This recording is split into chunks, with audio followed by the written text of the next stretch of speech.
Welcome back. Good evening, my dear students. This is our Balaji sir.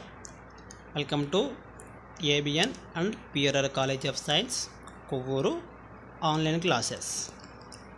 Okay, మనం ఈ chemistry fifth సెమిస్టర్లో final year fifth సెమిస్టర్లో paper 6లో first unit discuss చేస్తున్నామండి. First యూనిట్లో second part. So ఈ second పార్ట్లో గతంలో మనం కొన్ని ఇంపార్టెంట్ ఎసెన్షియల్ ఎలిమెంట్స్ గురించి డిస్కస్ చేసుకుంటున్నాం. ఓకే, ఇప్పుడు ఈ వీడియోలో మనం జింక్ గురించి అలాగే importance of biological significance of cobalt గురించి డిస్కస్ చేద్దామండి. Biological significance of zinc and biological significance of cobalt. Okay, first point వైజ్గా చూద్దామండి. Okay, zinc is an essential trace element for humans and other animals, for plants and for microorganisms. Zinc అనేది essential trace element for humans అంటే మనకి and other యానిమల్స్కి కూడా trace element level చాలా తక్కువ, trace అంటే small quantity, తక్కువ లెవెల్లో అవసరమయ్యేటువంటి లేదా ఆవశ్యకమైనటువంటి ఒక ఎలిమెంట్. మనకే కాదు, ఈ యానిమల్స్కే కాదు, ప్లాంట్స్కి అలాగే మైక్రో ఆర్గానిజమ్స్కి కూడా ఒక important essential trace element. Second point, zinc is found in nearly 100 specific enzymes. Zinc అంటండి నియర్లీ 100 స్పెసిఫిక్ ఎంజైమ్స్లో ఉందట. మన నెంబర్ ఆఫ్ ఎంజైమ్స్ ఉన్నాయి.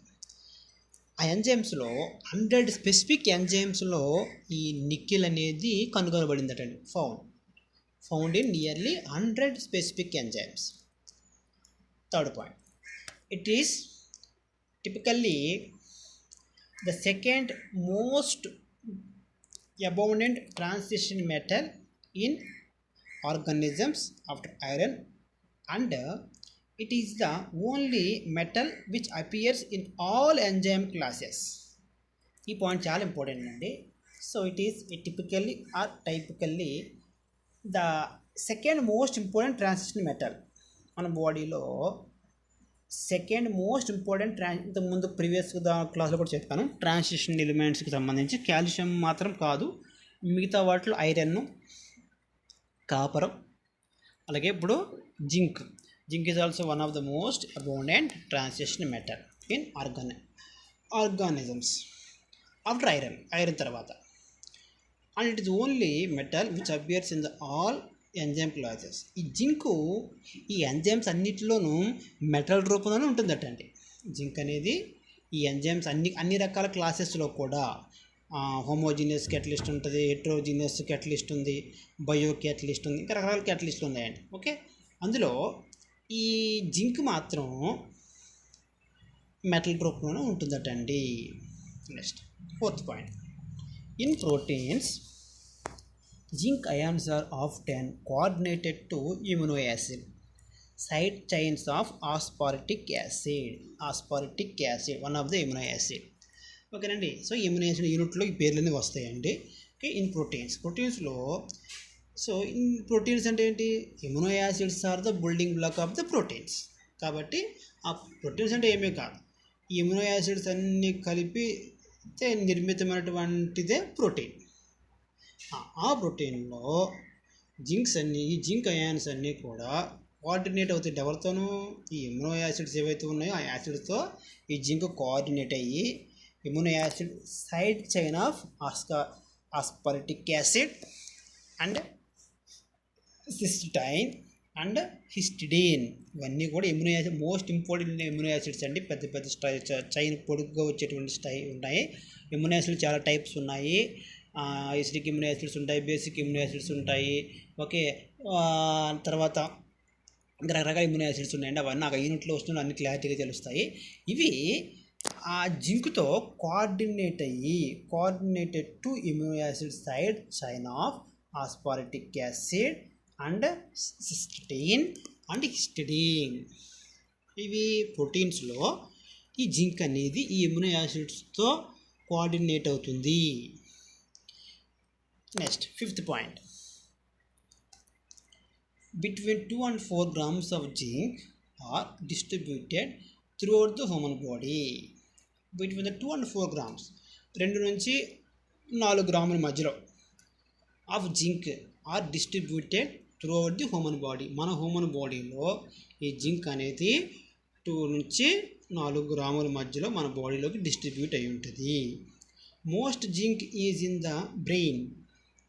మన బాడీలో జింక్ అంటే ఎక్కడ ఉంటుందంటే ఎక్కువనా బ్రెయిన్లో ఉంటుందట, అలాగే మజిల్స్లో ఉంటుందట, అలాగే బోన్స్లో ఉంటుందట, కిడ్నీలో కూడా ఉంటుందట, అలాగే లివర్లో కూడా ఉంటుందట అండి. జింక్ అనేది బ్రెయిన్లో ఉంటుంది, మజిల్స్లో ఉంటుంది, బోన్స్లో ఉంటుంది, అదే కిడ్నీలో ఉంటుంది, లివర్లో కూడా ఉంటుందట అండి. Next 6th point, in humans biological role of zinc are ubiquitous. The most important అండి ఇది. So in humans the biological role of zinc అనేది చాలా ఇంపార్టెంట్ రోల్ ప్లే చేస్తుంది. It interact with a wide range of organic ligands and has roles in the metabolism of RNA and DNA, signal transduction and gene expression and grain expression. ఇప్పుడు అంటే in humans the biological role of zinc are యూబిక్విటస్. అది అర్థం ఏంటంటే ఇక్కడ యూబిక్విటస్ అంటే సర్వవ్యాప్తి అయినా లేదా అసలు అది వాడలేని చోటు లేదు అంటే అన్నిటిలో జింకు వాడబడి ఉంటుంది అని అర్థమండి. ఇక్కడ యూబిక్విటస్ అంటే అన్నిటిలోనూ వాడబడి ఉంటుంది, సర్వవ్యాప్తి అయిన అన్నిటిలోనికి వ్యాప్తి అయ్యి ఉంది, లేదా అసలు ఇది వాడుక లేని చోటు అంటూ లేదు అని మీనింగ్ వస్తాయి. ఓకే, ఇన్ హ్యూమన్స్ ఈ biological role of zinc maximum అన్ని చోట్ల ఉంటుంది. ఇది అన్ని చోట్ల ఈ రోల్ ఇంపార్టెంట్ రోల్ ప్లే చేస్తుంది. It interact with wide range of organic ligands. ఈ ఆర్గానిక్ లైగెండ్స్తో ఈ వైడ్ ఇంటరాక్ట్ అవుతుంది and has role in the metabolism of RNA and DNA. Metabolism అంటే ఏం కాదండి, మన బాడీలో జరిగేటువంటి మన బాడీలో మనకు తెలియని బోల్డ్ కెమికల్ రియాక్షన్ జరుగుతూ ఉంటాయి. ఆ రియాక్షన్స్ అన్నిటినీ అవి జరిగే విధానము వాటన్నిటికి సంబంధించి మాట్లాడేటప్పుడు మెటబాలిజం అంటారు. Metabolism okay, metabolism of RNA and DNA. ఈ RNA గురించి DNA గురించి మనకైతే అంత క్లారిటీ మనకు తెలియదు. ఓకే, అన్ని బయోలాజికల్ వర్డ్స్. ఓకే, అయితే మనం తెలుసుకునే పాయింట్ ఏంటి, జింక్ అనేది మన బాడీలో చాలా ఇంపార్టెంట్ రోల్ ప్లే చేస్తుంది. మ్యాక్సిమం ఎక్కడెక్కడ వాడబడుతుంది, బ్రెయిన్లో ఉందంట, మజిల్స్లోను, బోన్స్లోను, పైన చెప్పిన పాయింట్ అండి కిడ్నీస్లోను, ఇన్ని ఇంపార్టెంట్ ఆర్గాన్స్ మన బాడీలో ఇవన్నీ చాలా ఇంపార్టెంట్ ఆర్గాన్స్ అండి. సో ఈ ఆర్గాన్స్ అన్నింటిలో జింక్ ఉంటుంది. సో కాబట్టి జింక్ ఈ ప్లేస్లో లేదు, ఆ బాడీలో లేదు, ఆ పార్ట్లో లేదు అనడానికి లేదు, అన్ని ప్లేసుల్లోనూ ఉంటుంది అని చెప్పే పాయింట్ యూబిక్విటస్. ఓకే, అలాగే ఇది ఆర్గానిక్ లైగెండ్స్తో ఇంటరాక్ట్ అవుతుందట, అలాగా అవుతుంది. అలాగే మన బాడీలో ఉన్నటువంటి ఆర్గానిక్ లైగెండ్స్. అలాగే ఇంకొక రోల్ ఏంటంటే in the metabolism of RNA DNA అది కూడా చూస్తుంది. ఇంకో important point signal transduction. Transduction అంటే that is one of the nothing but detection అండి. డిటెక్టర్స్లో వాడతారు ఆ పేరు, అది డిటెక్టర్ అనే పదం వస్తుంది, అక్కడ వాడతారు ఆ పదం. ట్రాన్స్డక్షన్, సిగ్నల్ ట్రాన్స్డక్షన్ అంటే డిటెక్షన్ అండి, సిగ్నల్స్ని డిటెక్ట్ చేస్తుంది. And gene expression. Grain expressions అంటే జన్యుకణం. గెయిన్ ఎక్స్ప్రెషన్స్ అంటే జన్యుకణం అని అర్థం అండి. అంటే ఇప్పుడు వారసత్వ లక్షణాలు నిర్ణయించే కొన్ని ఉంటాయి మన బాడీలో, జీన్స్ అని అవన్నీ రకరకాలు చెప్తూ ఉంటారు కదండి, అందులో జన్యుకణం. Gain means జన్యుకణం. దాన్ని ఎక్స్ప్రెషన్ చేసేటప్పుడు వారసత్వ లక్షణాలు నిర్ణయించేటప్పుడు ఈ DNA RNAలు వాటి నుంచి వచ్చే సిగ్నల్స్, ట్రాన్స్డక్షన్స్, ఇవన్నీ అంతా బయోలాజికల్కి సంబంధించిన వర్డ్ అని మన కెమిస్ట్రీ టర్మినాలజీ కాదు అది. ఓకే, బట్ ఒక ఇంపార్టెంట్ పాయింట్ ఏంటంటే ఈ ఆర్ఎన్ఏ డిఎన్ఏలో ఇవి వాటి యొక్క మెటబాలిజంలోను ఈ నెక్స్ట్ మన బాడీలో జరిగేటువంటి సిగ్నల్స్ అన్నీ కూడా వాటి యొక్క డిటెక్షన్లోను అలాగే ఈ వారసత్వ లక్షణాలకు సంబంధించిన డిసైడ్ అయ్యేటప్పుడు కూడా ఈ జింక్ అనేది చాలా ఇంపార్టెంట్ రోలు ప్లే చేస్తుంది. అది పాయింట్ అండి. Next 7th point, it also regulates apoptosis. So ఏంటి ఎప్టోటోటిస్ అంటే రక్తం చింపటం అండి. మన బాడీలో కొన్ని నర్వస్ రక్తాన్ని చింపుతాయి. ఈ పెరాలసిస్ అటువంటి వాటిల్లో నరాలు పగిలిపోయినప్పుడు ఆ రక్తఘాతం జరుగుతుంది అంటారు. అంటే రక్తము నరాలు అనేవి రక్తాన్ని చిందించేస్తూ ఉంటాయి. ఓకే, సో అటువంటి వాటిని కూడా ఈ జింక్ అనేది ఏంటంటే రెగ్యులేట్ చేస్తుంది. జింక్ అనేది ఇట్స్ ఆల్సో రెగ్యులేట్స్ అప్టోటోటిస్ అనేటువంటి దాన్ని కూడా రెగ్యులేట్ చేస్తుంది. నరాల నుంచి రక్తం చిమ్మటం అనేటువంటి వాటిని కూడా అది రెగ్యులేట్ చేస్తుంది. 7th పాయింట్ అండి. 8th point, zinc is an efficient Lewis acid. ఇది మనకు తెలిసిన విషయం అండి. జింక్ అనేది ఒక efficient Lewis acid making it useful catalytic agent in hydroxylation and other enzymatic reactions. ఈ నికెల్ ఎంజైమ్గా ఉండేటువంటి రియాక్షన్స్ బోల్డ్ ఉన్నాయండి మన కెమిస్ట్రీలో. ఈ నికెల్ ఎంజైమ్గా ఉండేటువంటి రియాక్షన్స్ నెంబర్ ఆఫ్ రియాక్షన్స్ ఉన్నాయి. ఆయిల్ హైడ్రోజనేషన్ అనేది ఒకటి ఉంటుందండి, అక్కడ కూడా ఇది ఉపయోగపడుతుంది. ఇది is the efficient Lewis acid కింద ఉంటుంది. Making it useful to catalytic agent, catalyst కింద బిహేవ్ చేస్తుంది. ఎక్కడ agent in hydroxylation and other enzymatic reaction. ఇప్పుడు రియాక్షన్స్ గురించి కాదని డిస్కషన్. యాక్చువల్గా పాయింట్ ఏంటంటే ఇది ఒక లూయిస్ యాసిడ్గా ఉంటుంది, బిహేవ్ చేస్తుంది. అలాగే ఒక కెటలైటిక్ ఏజెంట్గా యాక్ట్ చేస్తుంది. ఇక్కడ ఏ రియాక్షన్లో ఉంటుందంటే హైడ్రాక్సిలేషన్ అనేటువంటి రియాక్షన్స్లోను అదర్ ఎంజైమాటిక్ రియాక్షన్స్లో కూడా ఇది కెటలైటిక్ ఏజెంట్ కింద యూజ్ అవుతుంది. అది point. 9th point, 2 examples of zinc containing enzymes are carbonic anhydrase. చివరి స్పెల్లింగ్లు ఏఎస్ఈఏజ్ అని వస్తే ఏఎస్ఈఏజ్ అని వస్తే అది కంపల్సరీగా ఎంజైమ్ కింద ఉంటుందండి. Okay, most of the cases carbonic anhydrase and carboxy peptidase. These are the 2 examples, especially the zinc containing enzymes. These are the 2 enzymes. These 2 enzymes containing zinc అందులో ఆ ఎంజైమ్లో జింక్ ఉంటుందండి. Okay, 2 examples which are vital to the process of carbon dioxide regulation and digestion of protein respectively.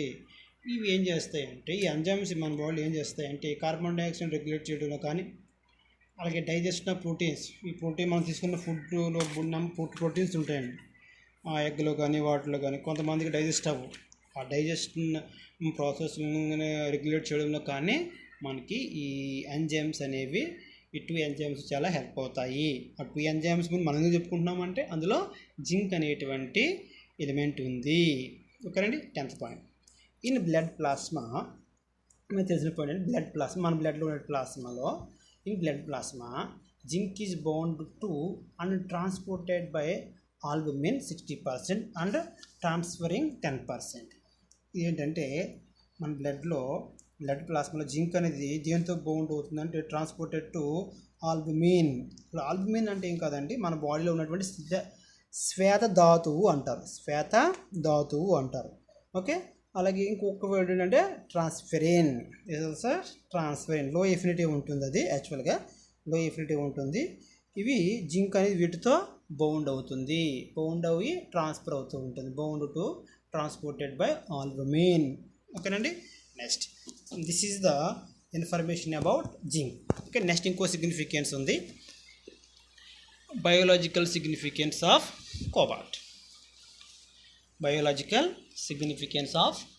Cobalt. So previous ఇప్పుడు nickel గురించి విన్నాము, అలాగే ఇప్పుడు cobalt గురించి కూడా విందామండి. First point, the average normal diet contains about 5 to 8 milligrams.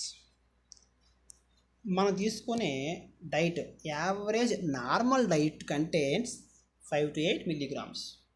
5 నుంచి 8 milligrams cobalt ఉంటుందట అండి మన యావరేజ్ నార్మల్ డైట్లో.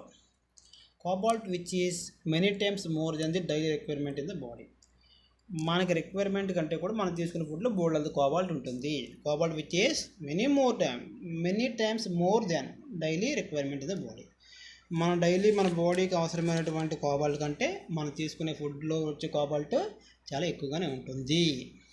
సెకండ్ పాయింట్ అండి, about 60% of the ingested cobalt is excreted completed through the kidneys. ఇక్కడ ఎక్స్క్రీటెడ్ అంటే విసర్జించడం, అండి. అంటే సాధారణంగా మన బాడీలో కానీ ఈ ఎక్సెస్ ఉండిపోయినటువంటి కోబాల్ట్ అనేది కిడ్నీస్ ద్వారానే బయటికి ఎక్స్క్రీటెడ్ చేయబడుతుంది. Excreted completed through the kidney. The maximum cobalt is present in the liver. ఎక్కువ లివర్ ఎక్కడ ఉంటుంది అంటే మన లివర్లోనే ఉంటుంది అండి. The maximum cobalt is present in the liver. Third point, the cobalt is biologically important. Trace of cobalt are essential in the diet of animals. Animal డైట్స్లో కూడా ఈ కోబాల్ట్ అనేది బయోలాజికల్గా ట్రేస్ క్వాంటిటీ లెవెల్లో కోబాల్ట్ చాలా ఇంపార్టెంటే. కోబాల్ట్ అనేది వాటి యానిమల్స్ డైట్లో కూడా ఈ కోబాల్ట్ చాలా ఇంపార్టెంట్ రోల్ ప్లే చేస్తుంది. Next, cobalt is essential to the metabolism of all animals.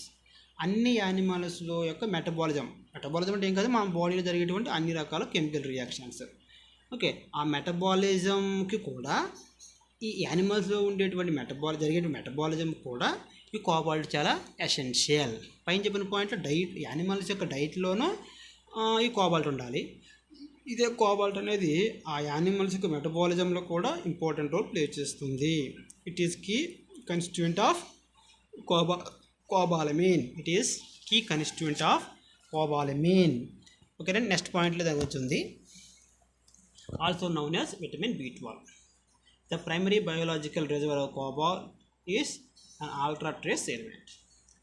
This also vitamin అక్కడ ఈ పాయింట్ అండి. Cobalt is essential to the metabolism of all animals. It is key constituent of cobalamin. ఈ cobalt ఈ animals యొక్క మెటబాలిజంలోకి participate చేసినప్పుడు అక్కడ వచ్చే constituents most important ఎవరంటే cobalamin. This is also known as vitamin B12. మనకు బాగా తెలిసినటువంటి చాలా ఇంపార్టెంట్ అయినటువంటి బి విటమిన్ అండి. బి విటమిన్లో చాలా రకాలు ఉన్నాయి. విటమిన్ B1, విటమిన్ B2 అలా ఉన్నాయి.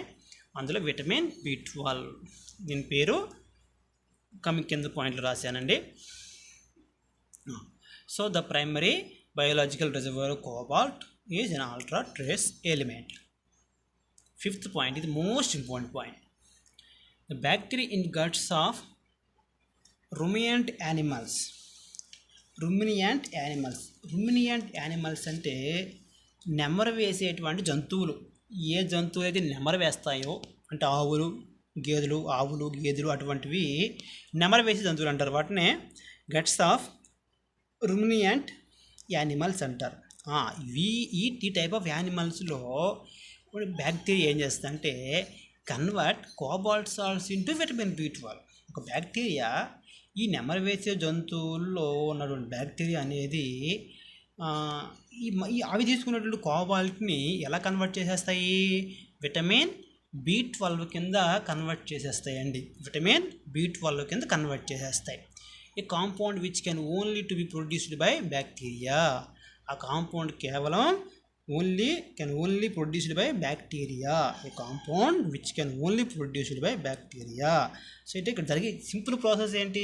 కోబాల్ట్ అనేది విటమిన్ B12 కింద కన్వర్ట్ అవుతుంది, సైనోకోబాలమిన్ కింద కన్వర్ట్ అవుతుంది. సో అది ఎవరు చేస్తారు అంటే which can only produced by bacteria. Okay, next bacteria in the guts of అదండి. నెక్స్ట్ ఫిఫ్త్ పాయింట్ అది. Sixth point, vitamin B12 cyanocobalamin. అంటే cyanocobalamin maintenance normal bone marrow function for producing erythrocytes. ఇది most important point ఇది. ఎందుకంటే మనకి ఎప్పుడైనా మన చేతులు గట్ట కాళ్ళు కానీ బాగా లాగేస్తున్నాం, జిమ్ అని లాగేస్తున్నా అన్న, అటువంటి సందర్భంలో హాస్పిటల్కి వెళ్తే విటమిన్ B12 ఇంజెక్షన్ చేస్తారు. విటమిన్ B12 ఇంజెక్షన్ డాక్టర్ గారు రాస్తారు. ఓకే, సో ఆ విటమిన్ B12 ఇంజెక్షన్ చేయించుకుంటే ఈ చేతులు లాగడం అనేది కానీ, లేకపోతే అందులో ఉండే సమ్ ప్రాబ్లమ్స్ అన్నీ క్యూర్ అయిపోతాయి. ఎస్పెషల్లీ ఈ విటమిన్ B12 అనేది సో ఏం మెయింటైన్ చేస్తుందండి అంటే normal bone marrow function for producing erythrocytes అంటే మన యొక్క ఇమ్యూనిటీ పవర్కి సంబంధించినటువంటి పదాలండి అవన్నీ. ఎరిథ్రోసైట్స్ యాక్చువల్గా మీకు నెక్స్ట్ సిమ్లో వస్తాయి ఈ వర్డ్స్ అని. నేను ఎరిథ్రోసైట్స్ ఓకే, మనకు ఉన్నటువంటి ఇమ్యూనిటీ సిస్టమ్కి సంబంధించి బేసోఫిల్స్, ఎరిథ్రోసైట్స్ ఇలాగా కొన్ని రకాలైనటువంటి వర్డ్స్ ఉంటాయి. ఇవి టీ కణాలు అంటారండి. ఈ హెచ్ఐవిలో వచ్చేటువంటి వర్డ్స్లో వస్తాయి అన్నమాట. CD4 సెల్స్, CD8 సెల్స్, అక్కడ టీ సెల్స్, బి సెల్స్ అని ఉంటాయి. ఓకే, ఎరిథ్రోసైట్స్, న్యూసోఫిల్స్, బేసోఫిల్స్ ఇలా. ఓకే, సో ఆ ఇమ్యూనిటీ పవర్ సంబంధించినటువంటి వర్డ్స్ అండి. ఓకే, ఈ వర్డ్ ఏంటంటే ఎరిథ్రోసైట్స్ అనే పదం ఇమ్యూనిటీ సిస్టమ్కి సంబంధించినటువంటి పదము. ఓకే, సో ఈ vitamin B12 maintains normal bone marrow function for producing erythrocytes. ఈ ఎస్పెషల్లీ వైట్ బ్లడ్ సెల్స్ విషయాలకు సంబంధించి, అలాగే మన బాడీలో ఉన్నటువంటి కొన్ని ఆర్గాన్స్కి సంబంధించిన విషయాల్లో ఈ బోన్కి సంబంధించిన విషయాలు ఇప్పుడు నేను చెప్పాను కదా ఆల్రెడీ, నాకు అనుభవం అది. ఆ చేతులు బాగా లాగేస్తున్నప్పుడు ఒక జిమ్ముని లాగేస్తుంటాయి. అది లాగేస్తున్నప్పుడు ఈ విటమిన్ B12 ఇంజెక్షన్ చేయించుకుంటే మళ్ళీ మనకి చక్కగా నార్మల్గా అయిపోతుందండి. ఓకే, సో 6th పాయింట్ ఒకసారి చూద్దాం. Last point 6th point, vitamin cyanocobalamin maintenance normal bone marrow function for producing erythrocytes. This is the information about this is information about cobalt, biological significance of cobalt. Thank you.